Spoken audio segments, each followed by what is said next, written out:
David De Gea, 7 shots on target, He say 7 looking like goals. he's trying You're in to goal. wing this one into Let's the go! top. Get on, play now, man. Wanna play? Oh, he's laced it. It's him.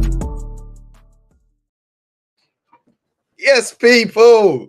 Welcome back to TF3 Sundays. How are you all feeling? I feel like there's a couple happy faces in the building. I'm calm. Stand up for the Arsenal. Stand up for the Arsenal. All them things. Arsenal forever. How you feeling, Shem? How's your weekend been? It's calm. It's been normal, really. It's been normal. Like, it's calm. We just calm. We win again, innit?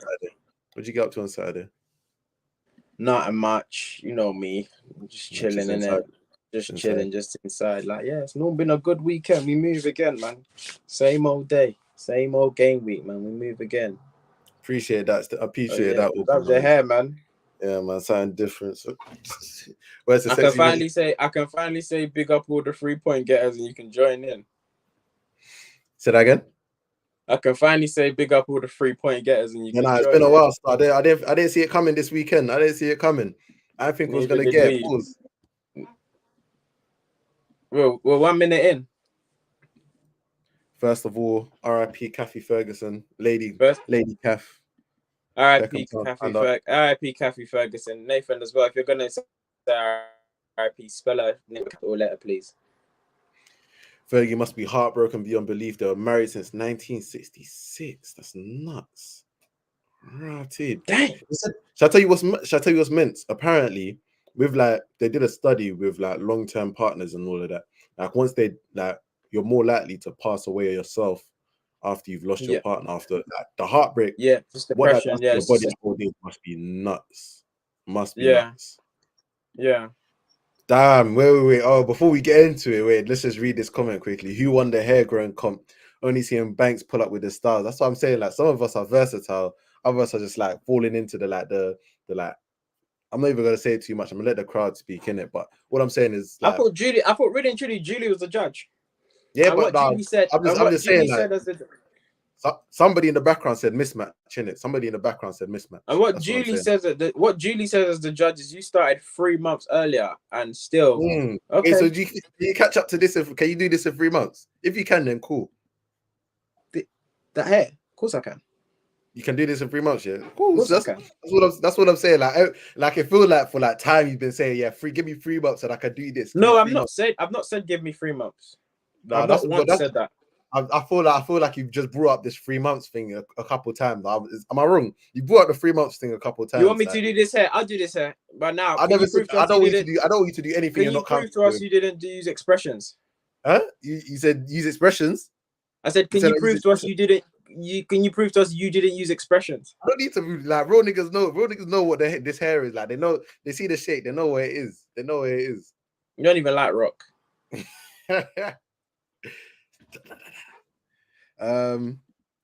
Lift yourself upon the beat. Let's get on. Shubs get locked. Bagel King throwback. Well, this has started off pleasantly. Let's get into it. I feel like the right place to start. Biggest game of the weekend. Title challengers versus biggest game of the season. Huh? Biggest game of the season. Why the hell is it the biggest game of the season? What made it the biggest game of the season? Because it's the title challenge. It's the title race match. It's the title race match. Neither of your top. No, it's the title race match. But the people first and second are basically people who's going to finish first and second of last season are playing each other, and these are the two main states to win the title. So let's be guided, yeah. It's the title. You lot literally said the North London Derby is the biggest game of the season before. So it's the biggest rivalry. I just want you to land on. I said it's the biggest rivalry. I said it's the biggest rivalry. If you're gonna quote me, you got to quote me correct. I said it's the biggest derby. You said biggest game of the season. That's the biggest derby. Okay, just checking. Biggest game of the season. Arsenal at home at the Emirates facing Manchester City. Both teams facing injuries before the match.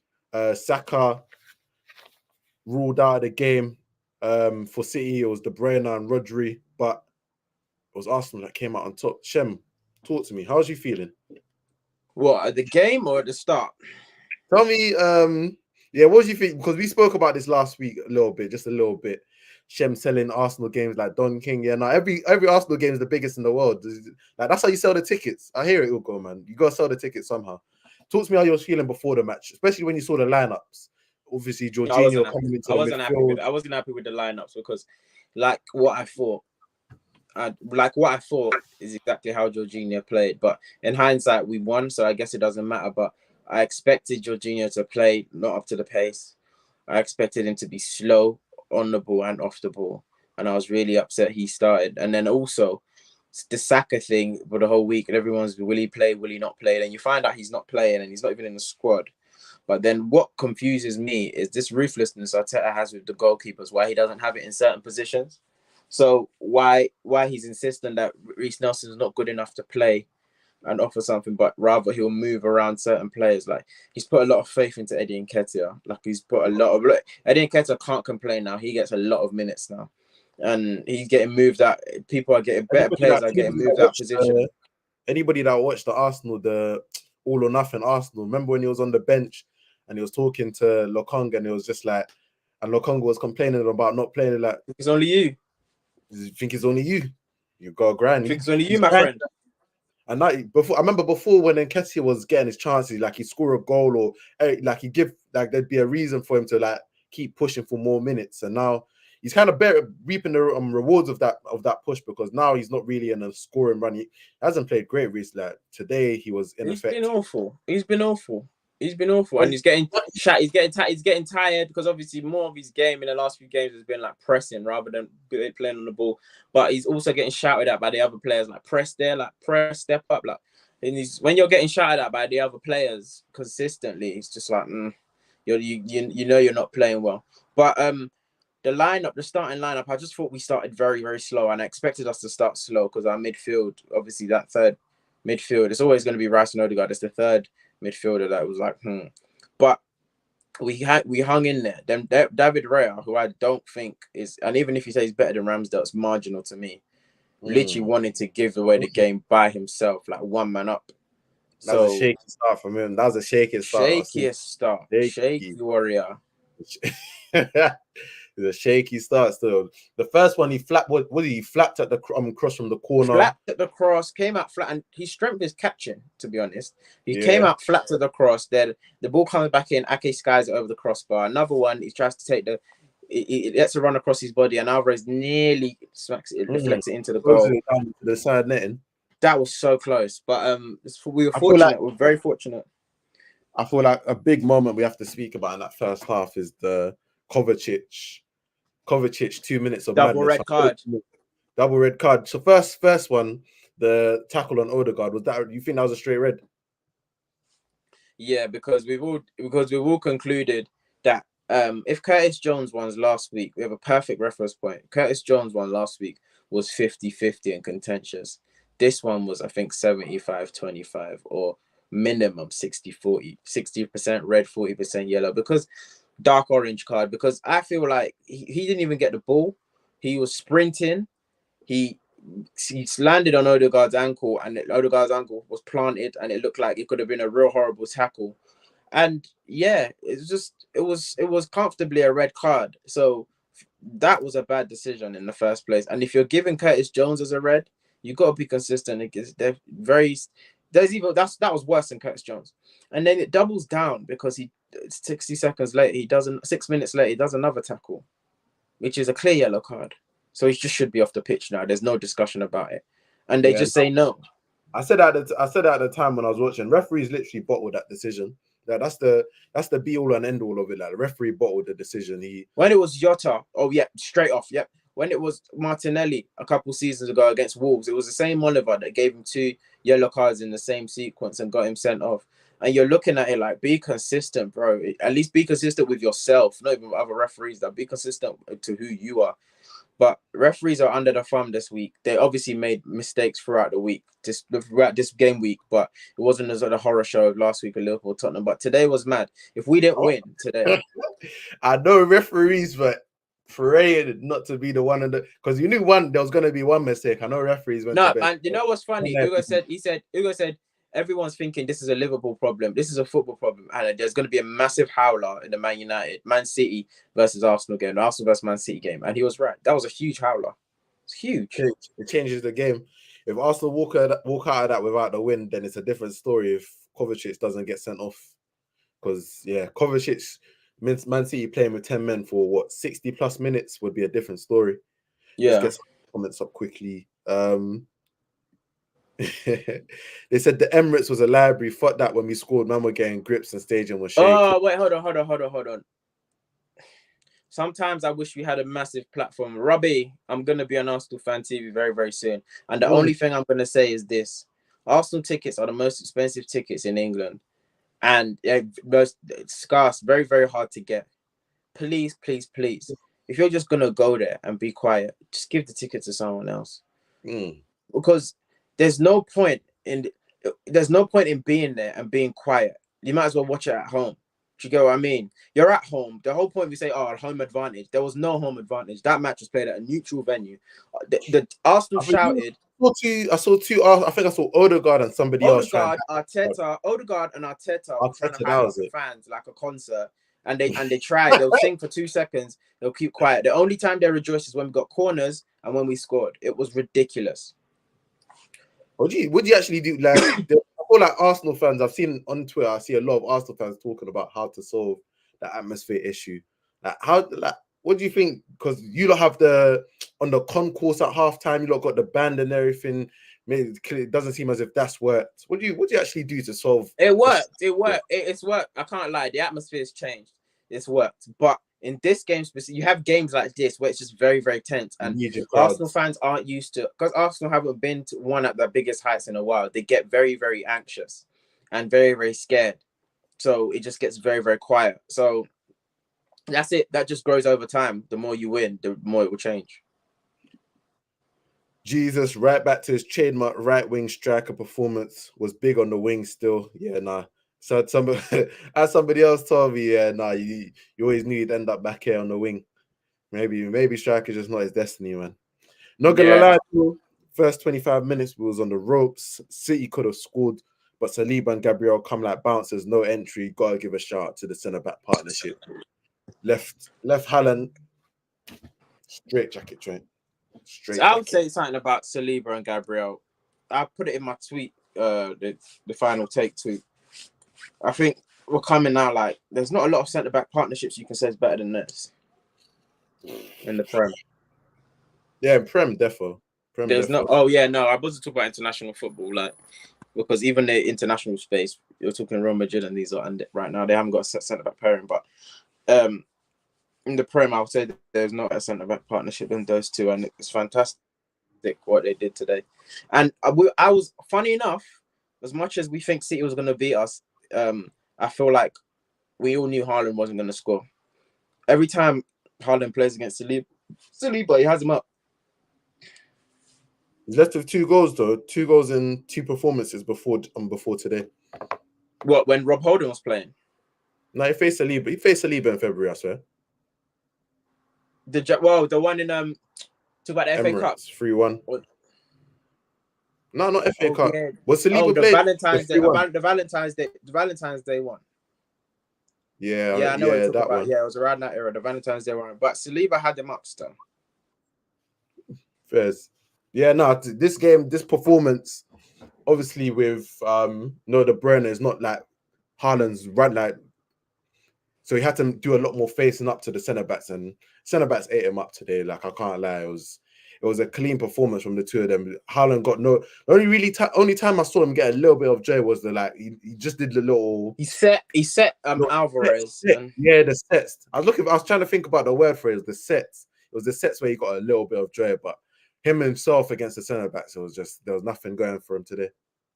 And then go on. Go through. Declan Rice, worth every penny, thanks. Worth every penny. Top performance from him. Even first 5 minutes where you were under the cush, he was probably the one that was like making only a big player. Him and the centre backs, only them 3. I think Zinchenko was cowardly today.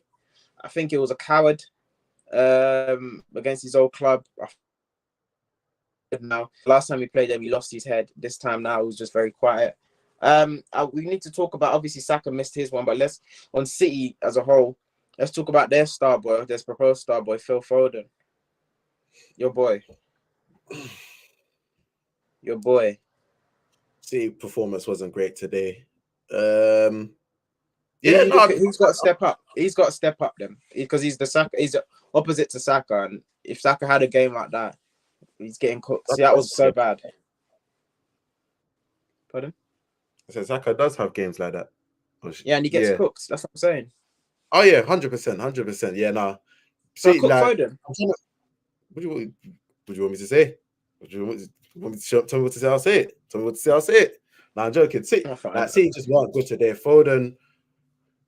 That's the thing. Pep tried to galaxy brain it a little bit. Alvarez has been playing so well just behind Haaland, but he shifted him off to the right a little bit more today. Alvarez, who has probably been your best player in recent weeks, wasn't in the game at all. You had Foden, again, like he was on that left-hand side, again, ineffective. Maybe probably should have started Doku, who, again, he came on, showed little bits and pieces, but yeah, I think the City team, the impact of Rodri in this team is like, you can't understate at this point, because... Well, I think we found it now, but we're in season 5, and now we're just like, okay. Yeah, okay, we finally found it. Because I remember when in 2019 or 2020, when KDB first got injured and everyone was like, it's KDB, and then they still won the league. I think it was 2021, and they still won the league. But now we found like, okay, so this is who we have to break the leg. We have to break his leg. But best league in the world with the worst refs. Even Michael Oliver is supposed to be one of the better ones, bottled it. Well said. Saliba had Haaland looking like Shamak. Damn. Nervous fans. Said they're nervous in the Emirates. Yeah, I said that. They were shaky. Martinelli made a massive impact. And that's just to those people who are questioning Martinelli. We should talk about this probably. Havertz had a decent cameo. Yeah, that was my last point. He came on and he made a big difference. That's the best cameo he's had. So his best 2 games have been against City, the Community Shield and this one. Community Shield. He started up front. So do you think he's a striker or what? What is he?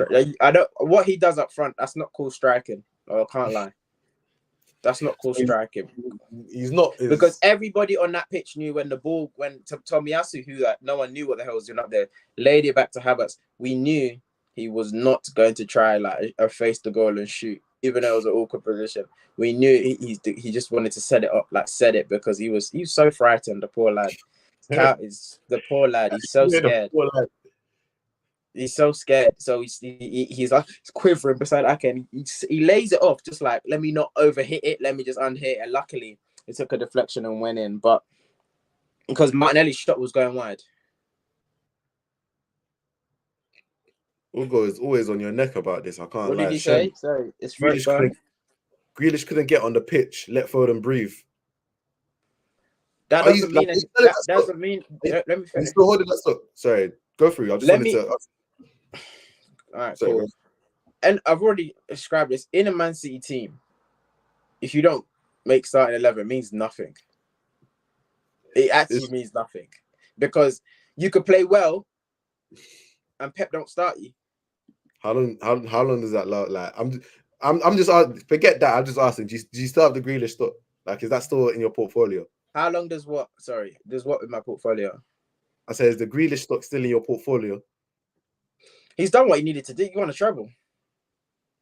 So he's still in your portfolio. I'm just asking, like, not really. Like, even if he stinks out the joint now, he's won a treble. Like, it's done. That's how you're assessing your stock here. Just checking. He's been successful. He's achieved what he needed to achieve. I don't need that.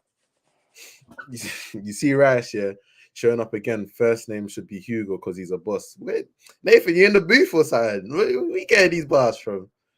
Rice, man of the match. 100% Rice was man of the match for me. Calvin Phillips moved to Nottingham Forest. Yeah, we could talk about that before we move on. Him and Gibbs White would cook.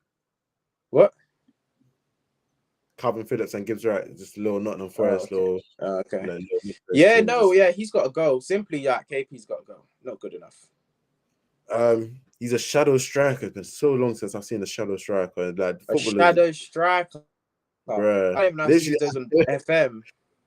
I use it, bro. Pro six, fam. That's the last time we really saw SS. I ain't used that on FM, bro. Like you don't. Oh boy. As soon as I see that's where you're 4-star, 3.5 star, I'm getting you gone. Because I don't have to use that. You get me sacked. I can't do nothing for you, bro. I can't do nothing. You get me sacked. Because if I put you on the wing and then you have a big personality, you're just getting the bad vibes in the dressing room. That's how it starts. And I start breaking laptops. But yeah, he had a good game today. Right, can we move on from? No, I'm just getting through the comments. Then we'll move on. Jem is such a spin doctor. Grealish since Doku has come. His time is up. Yeah, nah, man. Ugo, that was Cassano in the SS parole for Real Madrid. It changed lives for me on PES 6, man. It changed lives. I won't lie to you. Pep said the only reason he's here is because man has a kid on the way. And that was nasty by Pep. That was like he Who's said, here? Calvin Phillips. Like he said basically in the summer, like we're happy for Calvin Phillips to go. Like if you want to go play football, you can go play football. But obviously his girl was having a baby, so it was just like, you know what, I'm not really trying to uproot everybody in the middle of this situation. So like Pep was just like, you know what, if you want to stay, it's cool. Just like have your baby next summer, hit the road. Stop talking about my family. Keep in the dressing room. Where's to David Beckham? Just keep in the dressing room. Wherever it's dressing room, keep in the dressing room. Don't let it leak to the press. Let's switch gears. Put into the comments if you watched the David Beckham documentary yet. I'm on episode 3. But episode 3. I'm on the top stuff. Biggest icon. Stars Ronaldo, biggest footballing icon. He moved mountains for the game, man. He moved mountains. Biggest footballing icon.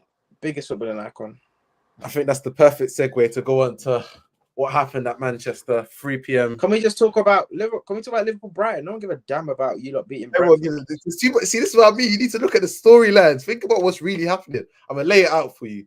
So obviously we hear the sad news that Lady Caff passed away this week. That's Caffy to you. Lady Caff is Lady Caff. Lady Caff. Be respectful. Passed away this week. Sir Alex Ferguson, always at Old Trafford, couldn't be there this week, obviously. But facing Brentford off the back of like 2 losses in a row, it's been a terrible season. It's been terrible. And true to form, we go behind. Onana, another goal that he probably should have saved. It's just like looking around and Old Trafford's tense, everyone's nervous, and it's just like, what's going on? When the hair first came to Manchester United, he started bad. It's not about that. He's 27 years old. I don't need him to be going. Give him time, man. I know you want a black goalkeeper to succeed, and I rate that about you. But we don't have time. We don't always have time. But you know what Ten Hag did? He turned to what served United well all throughout the years. Turned to Le Carrington. Turned to the academy. Turned to somebody that looked on the pitch and thought, who's going to go and win this game for? Who knows what it means to play for Manchester United? And he sent on Scott McTominay, down 1-0, said, go play striker. I know you've been playing go play striker. And you know what Scott McTominay did? He watched the David Beckham documentary and he understood what it meant. He understood what it meant to play for Manchester United, to wear the badge. And he went on. Beckham wasn't happy with that. He said we just need stability. What, the Sky Sports documentary? He knows he's bad United. He knows he's bad United. He's keeping it stum. But basically, it's looking spooky for us. It's looking spooky because I genuinely think that I'll go back and look on the stats, but I think Brentford had 1 shot on target, which was their goal. Maybe 2 shots on target. But what's spooky is that we always concede that 1 shot on target. That's what's spooky. It's coming like Man United, just shoot. Just shoot. You have a good chance. It's not like they get bare chances. Again, it's the same, like we spoke about this before. We start well, we give them some pepper. Around 20-ish minutes, for some reason, we switch off and they have their first attempt on goal and they score every single time. At some point, you just have to grow up. Move on from United quickly. They're trying to retain. Wait a second, United bringing in the viewers double. Oh, that's all. I don't know. That's why I don't know what we're talking about here. United don't move. We don't move mountains no more. Fair enough. No, Man. who gives a damn I know, about United? bro. I woke up my daughter out of sleep after that second goal. After I was pissed, he got sent onto the pitch. Yeah, I can't lie. After he got sent onto the pitch, I thought it was over, man. I thought it was over. But sometimes you need to unlike. You don't even know who your best players are. Look at you complaining about goal scorers. Does that make him my best player? Get out of here, man. Make him my best player. Nah, but he did well. Like I can't lie. Some of the finishes, Marshall wouldn't have finished that. Marshall wouldn't have finished. That was your guy, and you had stock in him for years, for like 5-6 years. That's calm. Sometimes things happen. Not everything works out the way you want it to work. Listen, the Man United thing, Unana, yeah, he's giving me Armenia flashback. Can I just ask a quick question on Eric Ten Hag, because his job would have been under serious questions after this. What do you think the ceiling is for ETH? We win the league. That's the ceiling. That's the ceiling. You think he's capable? You think he's capable of winning the league with Man United? 100%. This is why we can't have honest and open conversation. Look, you said you're gonna challenge for the league this season, and you ain't even close. You don't even look like you come fifth. See, this is what I mean. You ain't read the script yet, man. You ain't read the script. Last year, our form was up and down until the international break, where we got a late winner against Fulham. Do you know what we did after the international break? We went on a crazy run. Read the script sometimes, man. The script is sometimes the script writers just leave little clues for you to like. Are you reading? Aren't you guys like? Are you top half yet? Yeah, we're top half. We're 6 points behind City. That's all we like. As long as I got City in my full vision, I'm good. I ain't worried about what you are 2 points above City. What position are you then? We're like 9th. Yeah, don't worry, bro. Don't worry. All right, cool. No problem. Yeah, don't worry, man. It's all about the journey. It's all about the journey. Ups and downs and them things, man. Let me get through some of these comments, and then since United don't move mountains no more, we'll move on to Liverpool. Oh, bro, move on, man. You are bore. Just speak about 1999 to keep people here. Fairs. We'll speak about the David Beckham documentary. We speak about what we watched on the day towards the end. Right. Don't worry. All right. So basically, Liverpool, yeah. You're not reading that. Read it. Hey. Man United fans' investment in Marshall stock gotta be studied like the 2008 financial crisis. Yeah, don't worry, but sometimes you buy bad stock. Sometimes the stock doesn't come through. There's different circumstances. Different circumstances why stock might not come through. You have to live with that, though. If you don't invest your money, then you're never gonna just like feel the joy of you're never gonna flip. You tried to buy the dip, it didn't work. Sometimes you just have to invest. A 19-year-old striker coming from France scoring on his debut against Liverpool. How the fuck am I not supposed to invest in that? Nobody had heard of Marshall before then. How am I not supposed to invest? I'm just a man. I'm just a man. What do you want from me? Here we go. What did you guys want? Me to say it was going to be crap? I thought it was going to break the world. There we go. Things happen. Move on to your Liverpool friends, man. You take the wheel for Liverpool. Yeah, nah. 2-2. Finish 2. Man. Oh, got your back. Oh, Tez, man. 2-2 for Liverpool. That game was very obviously it was before our match, so just before this Arsenal City match. So my mind's not really there. I'm just watching it, but there's nothing behind my eyes. But from what I remember, I say just locked in. Just from what I remember, I feel like overall, I just feel Klopp is leaving McAllister out to dry, playing him in this 6. He's their best option right now. Maybe that. Yeah, and that's fine. That's all he has at his disposal. Yeah. That's all he has at his disposal. But it's bad. Like it's not looking good. It's not looking good out there for him. You're right. Like he's doing his best. And he tried. he tried. But like, what do you want from him? Because he's playing out of position. You're not getting the best out of him, so he's just filling in a role. What is Endo? Is that a real thing? Like, was that a panic? What was that? It was definitely a panic buy because Klopp was like, give him a chance, and he hasn't even given him a chance. So yeah, you believe your own raps, bro. But then Klopp did this thing where he took off Trent, who was holding down, was padlocking Matoma, and then he brings on Joe Gomez, and Joe Gomez is on skates the whole time. I feel like that game, Liverpool had so many opportunities to put it to bed, even with just the ball dominance and just being in control of the game. Then obviously we had the Szoboszlai moment. I think it was. I don't like first half. I think first 35 minutes, Brighton were well on top. But then the remaining 40 minutes of the match, like going into the second half as well. Maths is crazy. What sort of maths is that, bro? Huh? I said the first 35 minutes, and then you said the remaining 40. What sort? Yeah. Because the score. There's a 45. There's not only a 45 on the other side on the second half. There's also still 10 minutes on the other. What sort of maths is this? I'm saying like the last 10 minutes, Brighton were onto them. Yeah. Oh, so you're saying the 40 minutes, the sandwich, the middle part. Yeah. Oh damn. Yeah, no, I think Gravenberch obviously had that horror miss. You're looking at that miss, and you're looking at when Szoboszlai gets dragged back, and they get the penalty for Salah to score. I think it's deep because I'm frozen. I'm using my phone. Yeah, no, because that's a red card. Oh, yeah, they were saying that to be fair. But it is a red card. That is a red card. I'm surprised it wasn't checked. João Pedro is donkey of the day for that miss. It's comical. Gravenberch's miss was worse. Shall I tell you what? So the only reason he said Monaco is because of flipping. What's his name? It's because of that. It's nasty business. Nasty business. What's the other player that they bought from Salzburg? Minamino. It's only because of Minamino that he said Monaco. It's nasty business. Could have said Lens. He could have said any other French team. I just went straight to the team that Minamino plays for. Adringa looked like prime Mane. Class from him. Yeah, no, he was having fun against Robertson for a lot of that game. He was having fun. And then the centre mid who replaced Caicedo, is it Baleba?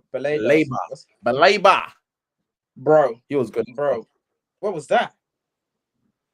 He was good. Where did he get that? Who's that guy? Nah, what was it? It was in the first half when he did one mad run. Like he won the ball and then he just then edge of the box. Yes.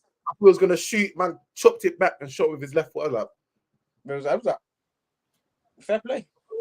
You got that in your locker. All right. De Zerbi has always one young G just parked up in Brighton, like in the training center. He comes out and just pulls a mark. And Cisso's big debut. I was just thinking, where did you get him from? Yeah, nah. I think I watched Enciso. I think first time I properly saw Enciso was that Chelsea match, and I saw him do a one. I saw him do a little 1-2, and I was just like, oh, and then he scored a bang. I was just like, oh, all right, say less. But yeah, I think Liverpool just could again. There's also the issue of them going behind, and like it's getting a bit old. Just them going behind and doing the comeback thing. Like you can just go ahead. Like if you want to go ahead, just go ahead first time. Like, do you need inspiration or something before you go ahead? Do you need to feel like the world's against you? Like you don't need to. It doesn't need to be about. I don't know whether Klopp has made character syndrome. It doesn't need to be about you. Just go ahead. Like these are key. At some point, it has to give over. There's no way you can keep just going behind and thinking, yeah, this shit's gonna work out for us in the end. To be fair, the maths is telling us maybe it will because they keep doing it, but it's spooky. So now can we just quickly discuss what are Tottenham's ambitions for you as a neutral? Because I'd say I'm most subjective about it. So what do you think Tottenham's ambitions are? They're top of the league going into the national break. Obviously joint top with Arsenal, same goal difference, same points, but they're top. Cool. How, what, as a Tottenham fans will obviously play it down, and majority of the media will obviously play it down because they just want to protect Tottenham. But what do you expect from? Are they in the mix now? Do you have to expect something from them, or is this just a moment? Absolutely not. You would have never said. You would have never expected anything from. It doesn't matter because we would have never said anything about Arsenal. I'm saying last season, but I'm saying now are they in the mix? They're not in the well. They're in that top 5 mix. I didn't even have them in the top 5 mix at the start of the season, but I'll happily put them in the top 5 mix. But I don't I think they're. So you think it's all gonna come crashing down? You know, the next 4 games are like low teams. That's cool, but it's a 38 game season, and I think it averages out. They are one of the better teams in the league. Like over the first 8 games, they've been one of the better teams. There's no denying that. But I just think they've Got not run 30 more to go.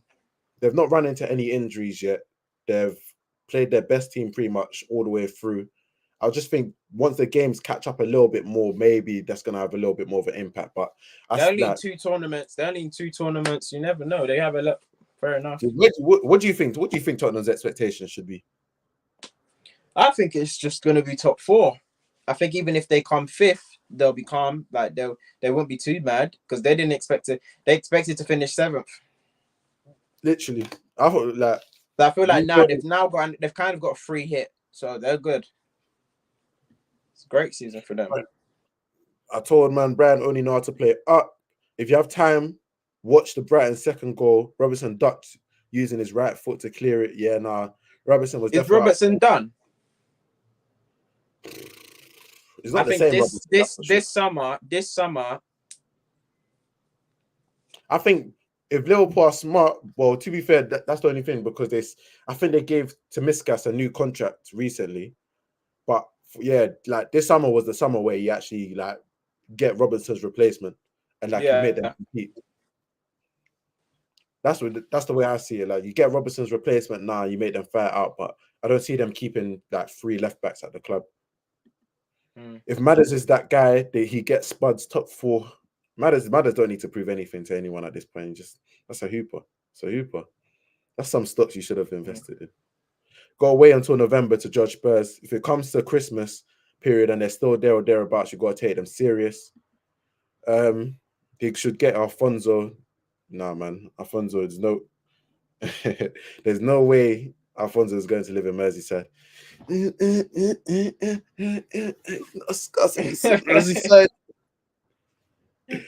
The miles on them legs finished, man. Robertson, yeah, he's been intense all his career. Yeah, now he looks leggy. What Dringo was doing to him, you couldn't do that to him back in like 2020. Myth. Couldn't do that to him in 2020. Joe Gomez, this decline has been sad. He's been good recently. Like before this game, again, I haven't watched too many Liverpool games, but the game I saw him in, he was decent still. And then Joe Gomez's ceiling now is very low compared to what it was before the injury. Around that Champions League run, the first Champions League run with Real Madrid, Joe Gomez was wow. He was wow. Yeah. Like England future looked bright, everything. But then the leg break, he had calamitous moments in him when he played right back, but then he played into centre back. And he had that long run with Van Dijk playing centre back. Everyone said he's playing well because he's playing beside Van Dijk, but really and truly he held his own. But then he breaks his leg, and then it's just not. The lack of consistency is crazy. Because some games, when they went down to 10 men against, was it Newcastle? When they went down to 10 men against Newcastle, he was solid. He was so good. And then today you have games like this where he just gets exposed and. No, that's anyway. Like Klopp brought him on because he thought, lockdown. We've just conceded this. Was it 2-1 up? Maybe they were 2-1 up, but he wanted lockdown. And I remember he went over to was that left back for some reason, and he got cooked at left back. Then he came to right back, and he got cooked there. It was nice. But I think he was a left back for one moment during the match. It wasn't like a position. It was literally one play. It was literally one play, and he got cooked. Yeah, it was peaks though. A little bit of stock watch.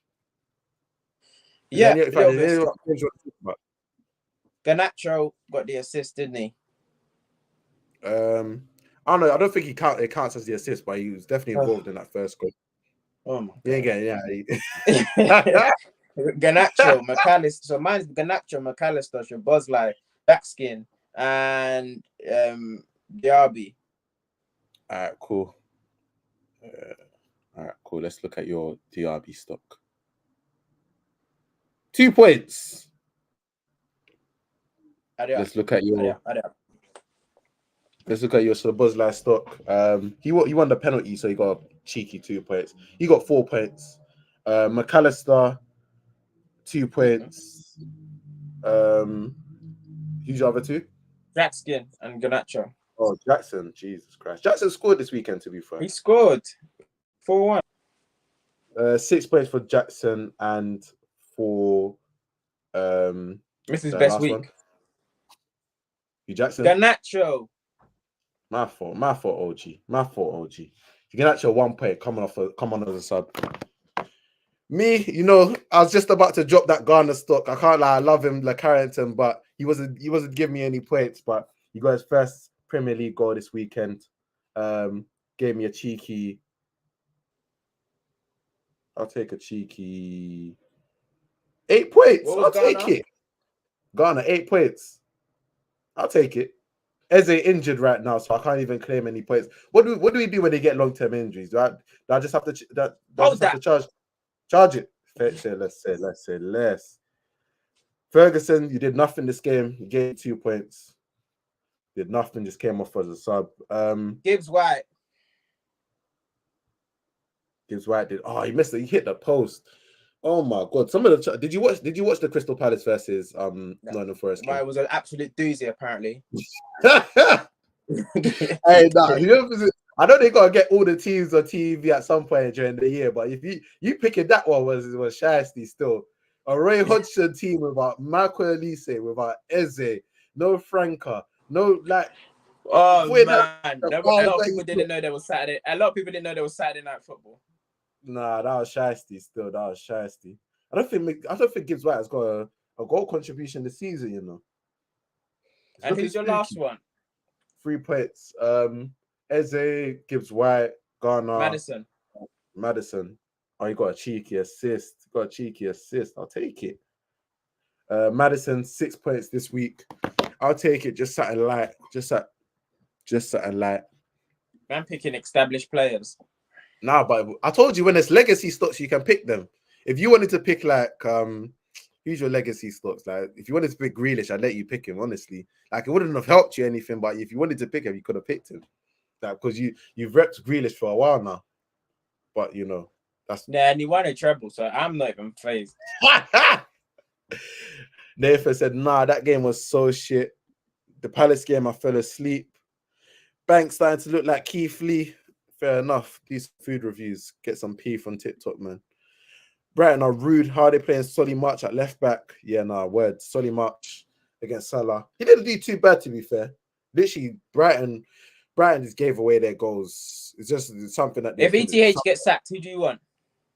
He's not like let's not think about that. All right, go.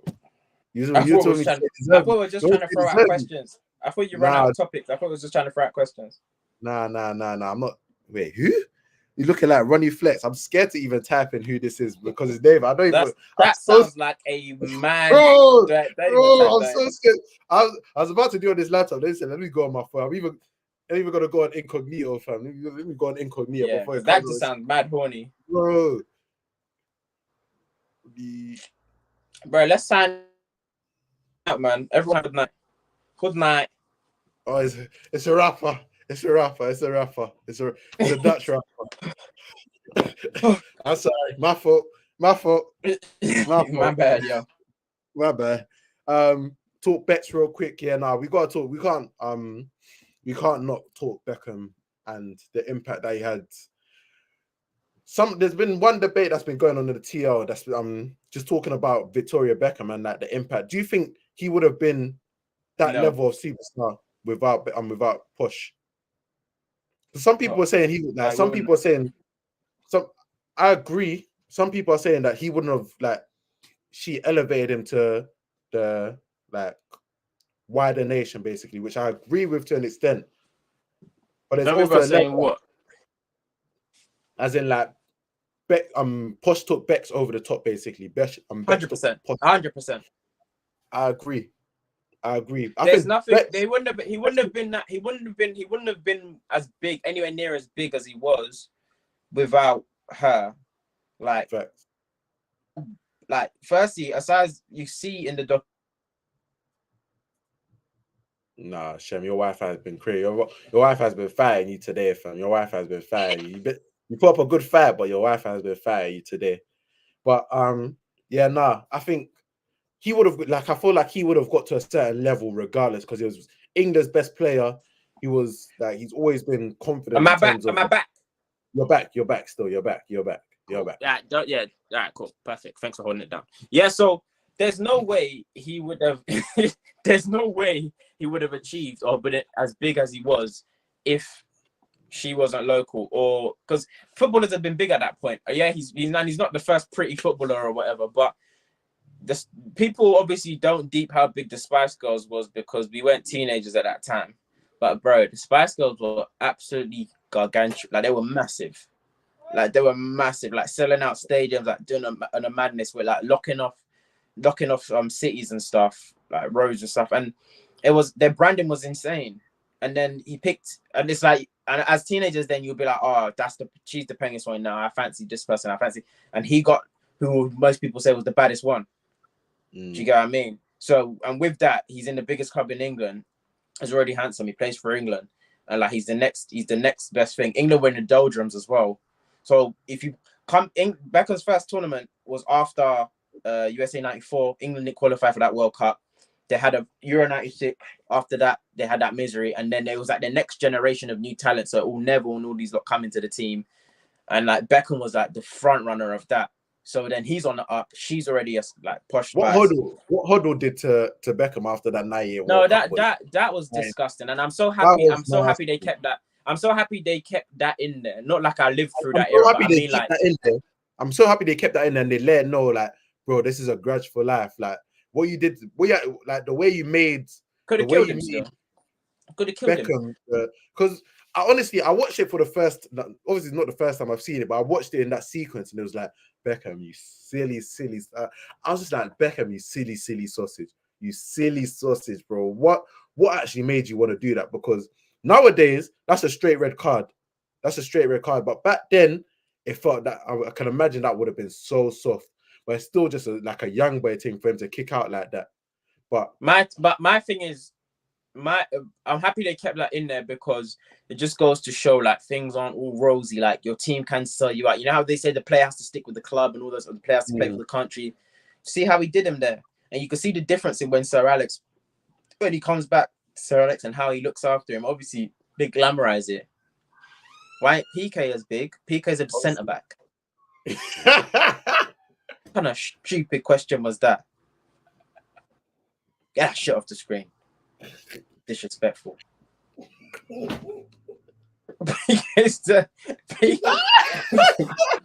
Because he thought he did something there. Get that shit off the screen. I'm so angry. How dare you? PK's a centre back. PK's a centre back. Like what? You talk about? What the fuck is this? What the hell? Anyway. Yeah, no, I can't lie. PK's a centre back. Oh like, my God. Anyway, no, that's frustrating me completely. Anyway,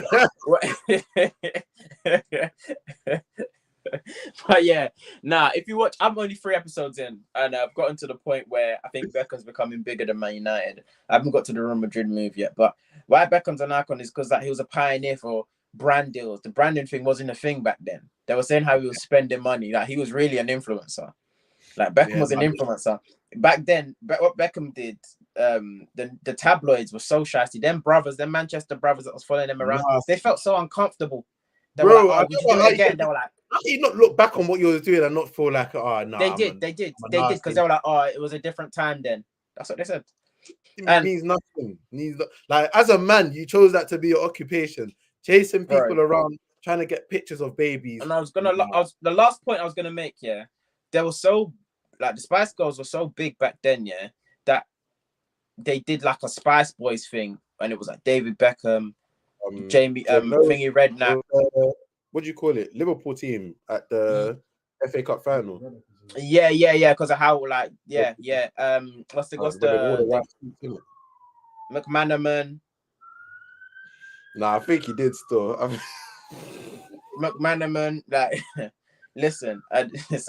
If you come with that shit in here again, that was awful. Do you get what I mean? Because he tried to feel like the most like someone who had like a big superstar. Dwight York got with Mel B, no? Dwight York. Dwight York got with Mel B, no? Like people were getting with superstars, so don't come out here and use PK. But yeah, no, Beckham was special, and I say this, and I don't care how you take it. Beckham bigger than if there's no Beckham bigger than Ronaldo icon wise for me. Not anymore. What Ronaldo like? If Beckham did this in our generation, just naturally, what Ronaldo's done in this generation, he's always gonna like. You go to. I don't care about what he's done on the pitch. I'm not talking about what he's done on the pitch. Not forget about the pitch. Forget what like just in terms of the era that Ronaldo and Beckham lived through. If Beckham did all of like did his work 10 years later, I'd 100% agree he's bigger than Ronaldo. But like Ronaldo's Ronaldo at this point. Like he's just. What do you mean? Did his work 10 years later?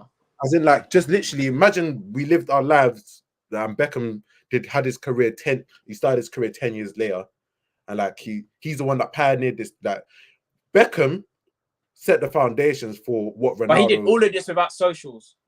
That's what I'm saying, bro. That's what I'm saying. But now Beckham's dad said he had 114 clips of him playing football when he was young. Like he was doing up social media before social media. I was so cold when he said that. I'm like, bro, that many.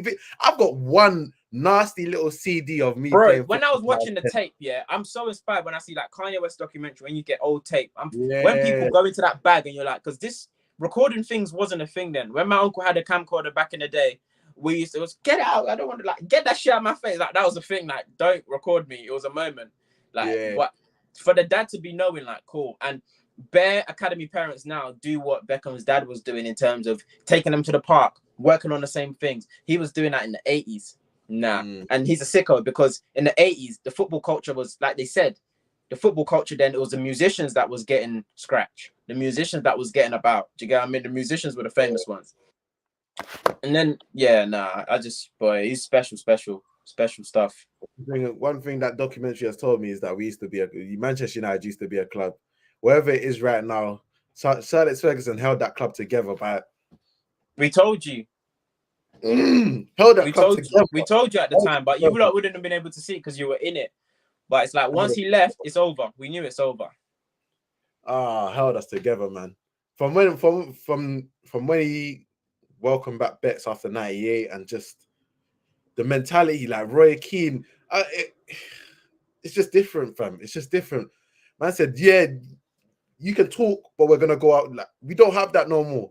We don't have somebody that's gonna you touch one of our players. The way he grips that man, like I think it was a Tottenham player, grips him up like that. Did you see that?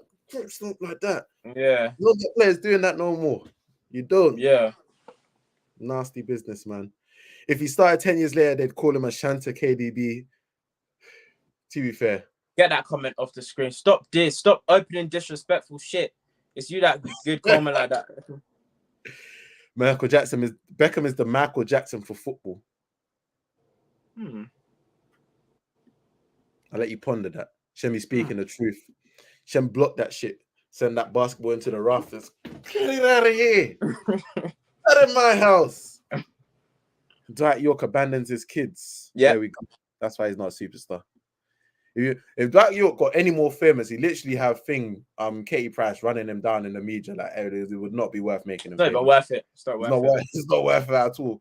No, get what?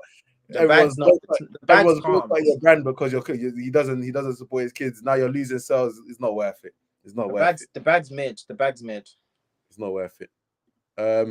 Let's wrap it up there, man. Guys, hope you've had a wonderful Tier 3 Sunday. Have a strong week. Hey, come on, you ain't deserve that, man. Yeah, no, he didn't deserve it, but you did it to him anyway, so you can't take it back now. He's in America, like he's in a different time zone. He's watching from a different time zone, like his peak still. You did that to him. You got to live. He should have said, Clint Dempsey or something. No, he should have said Marcus Beasley or Freddie Adu. Nah, that would have landed. There's no way that's landing. Tier 3 international recap. Do you not want that? We do some international content if you really want that. You got some things hopefully lined up for international break as well. But if you want some international recap, we can give you some international recap. Maybe Saka will be playing. We'll see whether he's fit. The Manchester United receptionist retired this year. Big up. What's her name? Kathy. I was thinking. Yeah, nah, man. Change cultures, her. Big up, Kath. Or Tier 3 in real life football. We've got a session coming up this next weekend, to be fair. Jem, what do you say? You think you can get the cameras down? I'll leave that with you. I'll let you ponder that as well. Have a strong week. Make sure you subscribe to the channel if you're watching for the first time or you just haven't subscribed yet. Make sure you like the video on the way out. Up in your host, Banks, joined by my ever faithful co-host, Lavish or Oluwashemi Lore or Kante's cousin. Have a strong week. Make sure you're stronger than the day before. And David De Gea, 7 shots on target, He said 7 looking like goals. he's trying to You're in wing goal. this one into Let's go! Get over the play now!